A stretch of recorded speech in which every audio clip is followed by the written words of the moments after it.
Welcome to the Kayla Ambrose Show. I'm your host and your travel guide to the other side, Kayla Ambrose. Welcome back to the podcast. As always, to find out more about me, whether it's any of the things I do that you're interested in, I'm an award winning author of 6 books, including The Awakened Aura, The Awakened Psychic, The Awakened Dreamer, 9 Life Altering Lessons, Spirits of New Orleans, Ghost Hunting North Carolina. Lots of books if you're interested. My website is exploreyourspirit.com, and I have lots of online courses on there. Wisdom School, Aura School, Psychic School, Wise Women. I'm getting ready to have a new one, Akashic Records School. Lots of online courses if you're interested. You can also book private consultations with me. I do intuitive readings, telling you what's going on with you and your aura and what's coming for you in the future, along with coaching, intuitive coaching, helping you to get to the deepest part of your soul, to find out who you are and why you're here, and to help you get there. I also do intuitive interior design and help people and places find their best color and energy and sources to feel fantastic, to create homes into sanctuaries and businesses into place that make people feel happy and excited and welcome and wanting to be there and to linger when it's important to do so. I love to talk about color and energy in that way, and by seeing the aura and chakras and how they're blasting energy outward from each person and how places hold this energy and replicate it back, and what you can do to magnify that energy and at other times to subdue it when needed. There's so much to that, and I cover all these things and more at my website, exploreyourspirit.com. While you're there, sign up for my free newsletter so we can stay in touch no matter what changes on social media companies. If we have each other's email and you can get my newsletter, you can always keep up with me and what's going on. And of course, I share new information about all my work and upcoming podcasts too. Okay, let's get on with the show. Today, I want to talk about emotional intelligence. And to do this, you talk about emotions. And this is a tenet of mystery school teachings. I should have said, probably out of all the things I just listed that I do, my most passionate is the one that I started and began with, that I've done for many lifetimes to continue to do. And that is, I'm an esoteric wisdom teacher. I teach the ancient mystery school teachings from ancient Greece and Egypt and even further back. This is what I was born to do, and this is what I do. Not as many people want to study this because it's hard. You have to really take a tough look at yourself and be willing to go there and introspect and do introspection and self-observation and have really tough questions asked about yourself when you're in ego, when you're deluding yourself, when you're caught up trying to be like everyone else and not in good self-esteem, not in good self-awareness. You have to really face those things, why you're not self-confident, what's holding you back, what are you scared of. And as a teacher, I walk this with you. I walk through it and help you see what needs to be seen so that you can clear these things and live your best life, not afraid of other people anymore or situations, not trying to be like someone else, but rather becoming your true self as you were meant to evolve in this lifetime. And so these are my favorite things to teach with students. And when we talk about emotional intelligence and emotions, this is one of the teachings that have always been part of the wisdom teachings, which is having control of your emotions. Now, when my teacher taught it to me, I've studied in 3 different mystery schools, and the last one was with him, and he was from an order in Greece. And how he would describe it to me is the cart and the horse.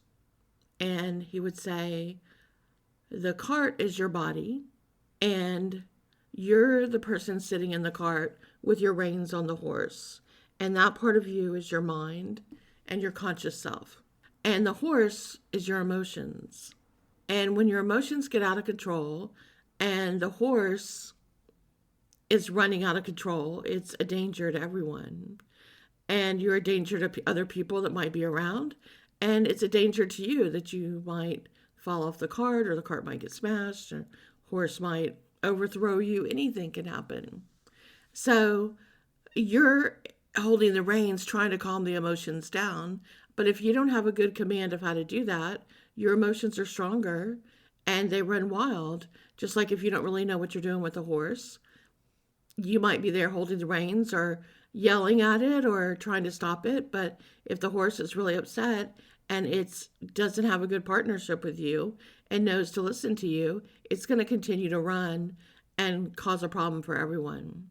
And the cart, which is your body, is just getting bounced around and torn up every time the horse is out of control, possibly getting injured, needing repairs, or getting smashed up worse, if not help. So it's a good of analogy as any to describe what goes on between your body, your mind, and your emotions.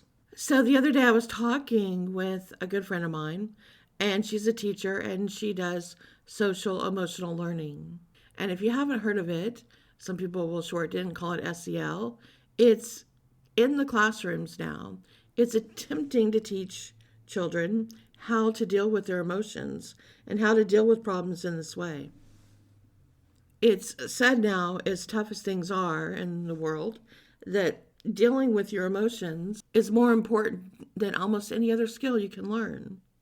With emotional intelligence, which is kind of the birthplace of social emotional learning, it focuses on self awareness and being able to, like I said, introspect and find your own self confidence. It works on self management, having to have that awareness again, but also that control of your emotions and to be adaptable. It focuses on social awareness, which is having empathy. We've seen empathy kind of disappear with the younger generations in more recent times. They're not as aware and connecting in that way. It also means things like being aware of other people, being aware of what they call reading the room, taking the temperature, what's going on. It's as simple as being a good listener, really. And there's relationship management, which is if you're a leader, are you a positive leader? In the sense, are you inspirational? Do you rally everyone to work together and to do their best? Instead of being a bullying type of leader, just shouting out orders and expecting people to jump? Do you encourage collaboration? Do you help people understand the good part of changes? Is your influence used for good? Are you more of a coach type of leader, a mentor, someone who's walked there and now is turning around to help others to take the same steps and to learn and to grow in that way? And that's kind of what SEL and emotional intelligence is trying to help. First of all, to help the person individually. You can't really share and teach what you don't know. So unless you're emotionally healthy, it would really be difficult to fully teach another how to be emotionally healthy. You could teach the specifics of it, the definitions of it, but as we all know, actions speak louder than words. So if you're not embodying it, and if it's not coming out of you energetically, people are going to see through it pretty quickly and see that you're not a true aficionado, not a true expert in it, because you haven't received that emotional, healthy balance within you. So it's very important in any of this type of work to be able to walk your talk. And I've always tried to do that with students. They've seen me go through so many things in my life, and they watch me walk out on the other side. And so not only do I endure things to go through them, I work through my emotions with it, I release and heal, and then I go on to share with others and to help them be able to grow through, recover, and heal from things that they've experienced. Emotional intelligence is so important and only going to get more important as we continue to expand and evolve. I think this all tracks back to psychic ability, though. And so you might be asking, Kayla, how do you see that? Well, I think intuition is tied to emotional intelligence. Empaths are extremely psychic and intuitive, and they can really read things very well emotionally. I think we all have intuition, And part of intuition is being able to see into people, to read the room, like I said, to take the temperature of the room. And that's part of your intuition that picks up. It's that side of the brain. It's opening up and seeing what's going on. It's just a step further than just being emotionally aware. Your intuition will help you see and feel things that aren't necessarily apparent to everyone else in the room. So our intuition helps very much with this. And if you're good at social emotional learning and emotional intelligence on your own without ever being shown, there's a good chance you're very intuitive and possibly an empath as well. A lot of psychologists that have been studying these principles of emotional intelligence are saying that they believe now it's more important than your IQ. They call it your EI or your EQ, emotional intelligence or emotional quotient. And they believe this is going to serve people more in the future than actually their IQ. Because leaders need to use emotional intelligence first to better understand themselves and then to understand everyone who works for them. And that's how you really connect people as a team. It helps you to understand and interact with other people and then to find ways to work with them according to what they need. And this sets the tone for you as a leader. We've all seen this, movies made about this, people who complain about it. I think for a couple of decades now, with polls that are taken showing why do people leave a job, the number one reason is usually a bad boss. People will take a lot, even make less, have less, work in tough conditions if they feel understood, if they feel they're part of something that's important and they have a boss who appreciates them and makes them feel seen. They will do a lot above and beyond for no other reason but that. And more people will quit even when more money's offered to them, more of everything. If they have a bad boss, they will not stay, they will quit. And finally, corporations are starting to realize this, that bosses who lack emotional intelligence, they really have trouble relating or understanding people. And so that leads to the turnover. And if they're not able to really connect emotionally, they are no longer going to get promoted in the same way. It's easy to get someone that could usually do almost any skill that you're looking for, but someone who can understand intuitively, emotionally what people need is rare. And it shouldn't be. People should be taught this. And this is why it's being addressed now in schools, because this is how things will change in the future. And it's not just understanding what others are feeling emotionally. Like I said in the beginning, it starts with the person themselves. So if you have a boss, a leader who isn't emotionally intelligent, who can't even identify with themselves or their own emotions and can't connect and can't emote well, they're not going to be able to do that with other people. So they're not really suitable for leadership. They'll never really make it very far in their career. So it's becoming part of corporate culture now. It starts out with really simple things to do to get a hold of your emotions. Some of those are things you've probably heard a long time ago, like count to 10 before you speak. That was probably one of the original teachings of how to control your emotions, was simply just to slow down and count to 10. Another one is to take a deep breath, or even 3 or 4 deep breaths. In and out, stop what you're doing. Take those deep breaths in and out. It's amazing, but it's very hard to stay angry when you're taking a deep breath in and out. Try it right now. Take a deep breath in and then hold it for 2, 3, and take a deep breath out. Relaxing your body. Take another deep breath in, deep, deep. Pulling that breath in. Hold it. Hold. And now breathe out, exhale. Do this for 3 or 4 times and watch your body. It is hard to breathe deeply and keep anger within. Anger has to come out in little huffs, ha, ha, ha, little short breaths. Anger has to come out in that way That's the energy of anger. That's what I see in the aura.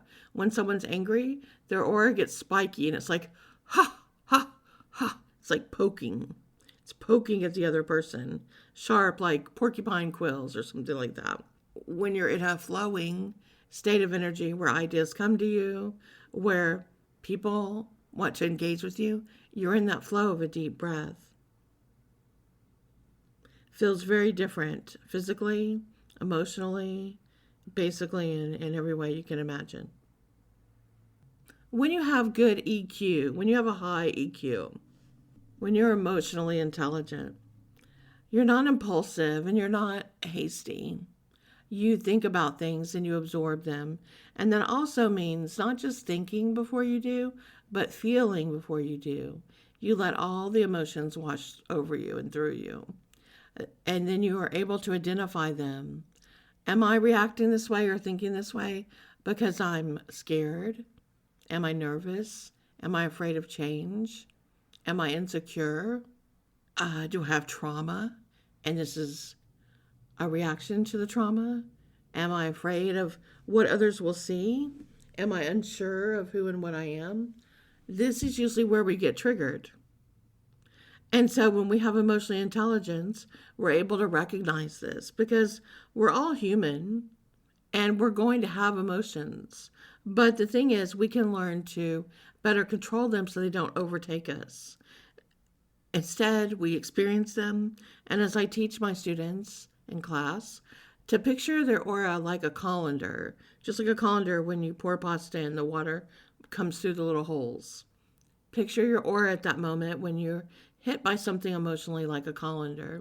So you're feeling the emotions, but then you let them drain right through the holes and leave your body. And then once you let that big splash of emotion wash through you, you can then filter down and then ask yourself these questions. Why am I feeling this way? Why am I panicked about this or anxious or stepping into fear? Or why am I excited about this? Why am I really wanting to do this? What is this telling me about myself and what motivates me and makes me passionate? When you take this down, you're able to shift a little bit. You're able to be in the energy, but you've shifted the energy so it's not overwhelming. And this allows you to better communicate and better connect within yourself if it's something that's happening to you directly, or with others when you walk into that highly charged emotional scene that may be going on between two or more people in an argument, but you're able to kind of bring the energy down. People that have good emotional intelligence, we're usually very attracted to. We're drawn to. It's a magnetic energy. It's because they're comfortable. They're at ease with themselves. They have good self-esteem, good self-confidence. It's like they can read the room with psychic ability, but not all of them would call themselves psychic, but they are intuitive. And that's because I believe that, scientists talk about how little of the brain we use. I don't remember the percentage, but it's very small, very, very small of the amount of brain that we use versus how much ability we have to. And I believe that psychic ability is part of that brain power that only certain people have learned to tap into. And those that have that come back with that, it makes it seem like it's some type of superhuman ability, some type of woo-woo magical ability, but it's just using a part of the brain that some people don't have access to yet or don't know how to access. And it's tied to the part of the brain that also has to do with emotions and creativity.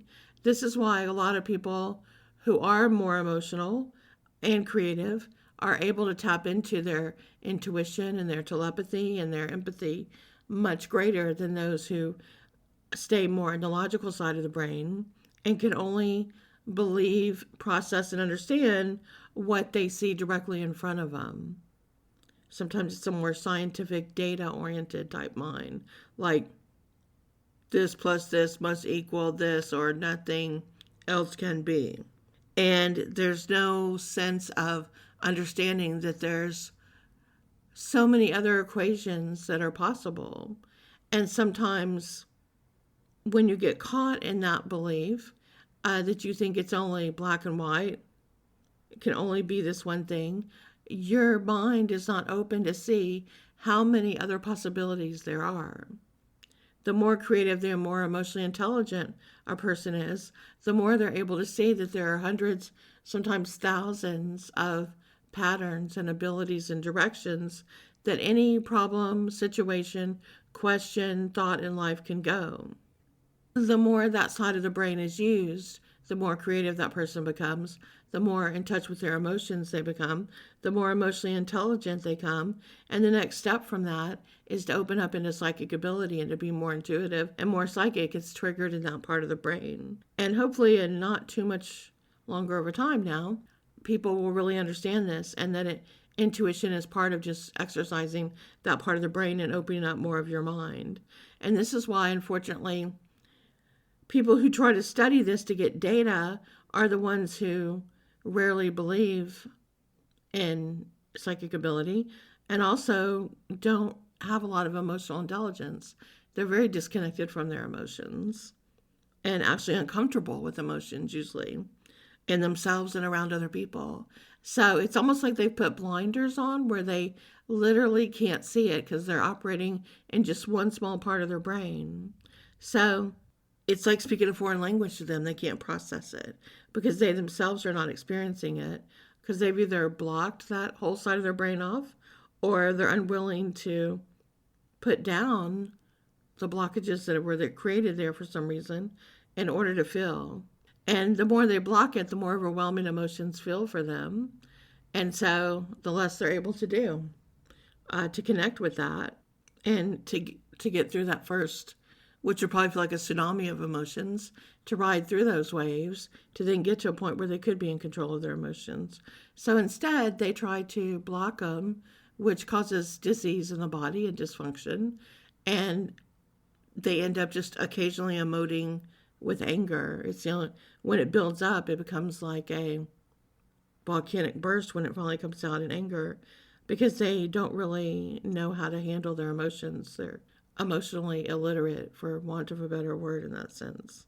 So we can all learn to be more emotionally intelligent, and it starts by identifying your emotions and then understanding them. Like I said, being able to introspect and self-observe and stop yourself when you're feeling those emotions and say, why am I feeling this emotion? Is it fear? Is it jealousy? Is it a sense of feeling out of control? What's causing this emotion? This is where we're evolving. This is where we're going. In short, it's also the ability to see love. The more emotionally intelligent we are, the more we're able to see love within ourselves, to see it in others, and eventually to love everyone. To be able to see and accept people as they are, where they are, and to find the love. I call this seeing love through the chakras, because we're able to see kind of the evolution of each person and where they're able to emote and love and feel through the range of their chakras. And so how you see love depends on where you're looking, through which chakra is activated for you. This really defines where you are in your evolution. If you're stuck in your first chakra, which is fear and flight and needing to feel grounded, and that's where you spend most of your time in that chakra, you're going to see love in a very different way than someone in their higher chakras. You're going to be a little more possessive. You're going to be a little more jealous. You're going to see love as someone who will provide for you in a certain way that will make you feel safe. And safety will be so important, and you'll want to ground in that way. So you will attach to anyone who gives you that perception, whether they're good or not. You're in such a fear place in the first chakra that anyone who makes you feel safe for a moment, you will stay with them before even looking to see if it's the right person. And you don't grow a lot because you stay in that fear mode at that place.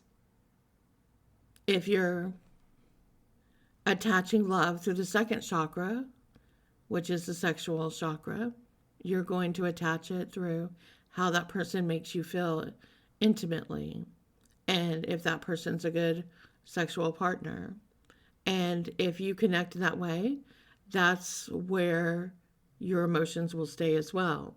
So if that one part of your relationship is stays intense and active, then you're going to see love through that way.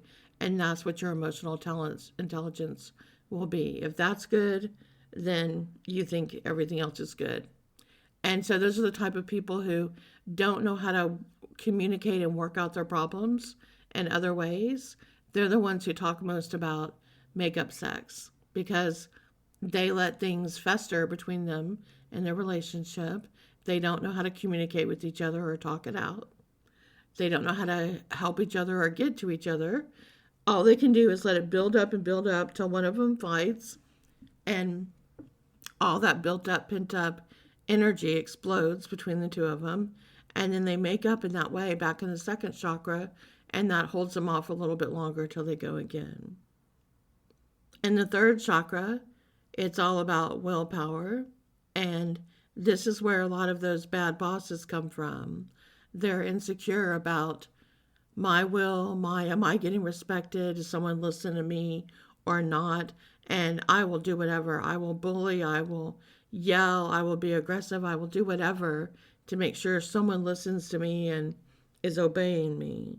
So you get a lot of abusive bullying types coming through that chakra. And that's where their emotional intelligence is coming from, which is really blocked in the lower three chakras. It's saying, I have to do this. I have to get aggressive and get loud and to do these things in order to be heard and what they think is respected. But really, it's all not emotionally intelligent at all. But it's where a lot of people are stuck. Hearing these descriptions, you may recognize some people you know that are living in this right now. And then as you go through the heart chakra, then you begin to really open up emotionally.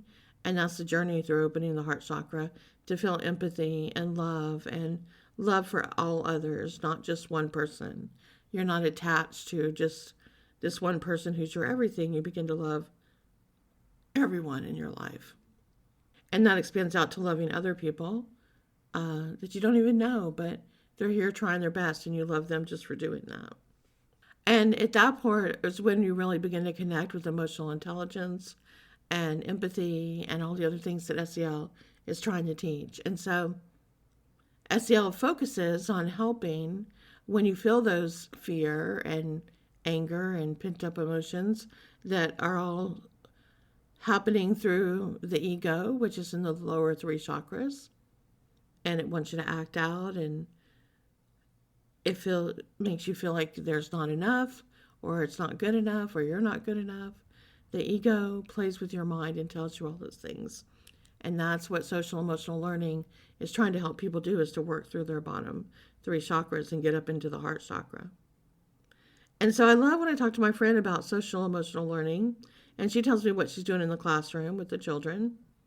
And I was thinking about the other day, and I was like, what she's really asking when she asks the questions that they do in the classroom, and I don't know if she knows this, but the questions are the ancient esoteric wisdom teachings. She asked a question the other day. She talked to me about it, and I shared it with some of my students too because I thought it was so good. And her questions were, what do I love about me? And you can ask yourself that as well. What do you love about you? And her second question was, what do others see in me that they love? So I asked some students and to get their feedback about that. And so what you're really asking when you're doing that, it is an ancient wisdom teaching. When you say, what do I love about me? You're asking the age-old question, who am I? You're trying to understand yourself at a soul level. And when you're asking the other question, what do others see in me that they love? You're asking the ancient esoteric wisdom teaching, why am I here? What's my purpose? So if you can answer these two questions in either form, you'll begin to get somewhere with emotional intelligence. I would add one other question to that from me, which is, what would your mom say about you? How would your mom describe you? Now, this is interesting because We've been living in a very patriarchal time, and the divine feminine has been really oppressed for a long time. And we see it struggling to awaken and to fight for equality and for emotional intelligence to help everyone to see it and to help with women's rights and a return to equality. So, regardless of the relationship you had with your mother, think about what she said to you, things that stuck with you, what she said about you, whether it was good or bad. Because what other people say about you is what they see within themselves as well. So your mom may have been maybe in her best self and saw the best in you, or she may have been in one of those lower three chakras struggling with her own stuff. And so she may have said things about you that you didn't like. And maybe that was because she was struggling with those things herself, or she was wishing she could be those things that she wasn't able to do. I know, for example, one thing my mom would say to me was, "Who do you think you are?" And it wasn't in a flattering way. She would just say, "Who do you think you are, Miss Astor?" Talking about the Astors, like the Vanderbilts and all those families. I came back in this lifetime remembering past lifetimes. And I remembered living a certain way and having silver tea service and all these things. So as a child, I'd be looking for those things like, where's my cup and saucer and my silver tea service, and things that I just remembered so frequently from my most recent past life. And so I was still looking for them. Like, why isn't this here? It wasn't a snobby thing for me. It was just I really was wondering where these items were because they were part of my daily life. And she took it to be a snobby thing. And she would say, "Who do you think you are, Miss Astor?" And the thing is, as that grew, as I got older and older, as a child and into my adulthood, I've always been very much who I am. I know who I am. I know why I'm here. I remember my past lives. I know what my purpose is to do. I feel good about myself. I have good self-esteem, self-confidence, and I'm unabashedly myself. I am me. This is who I am. I love myself, and I'm comfortable putting myself out there.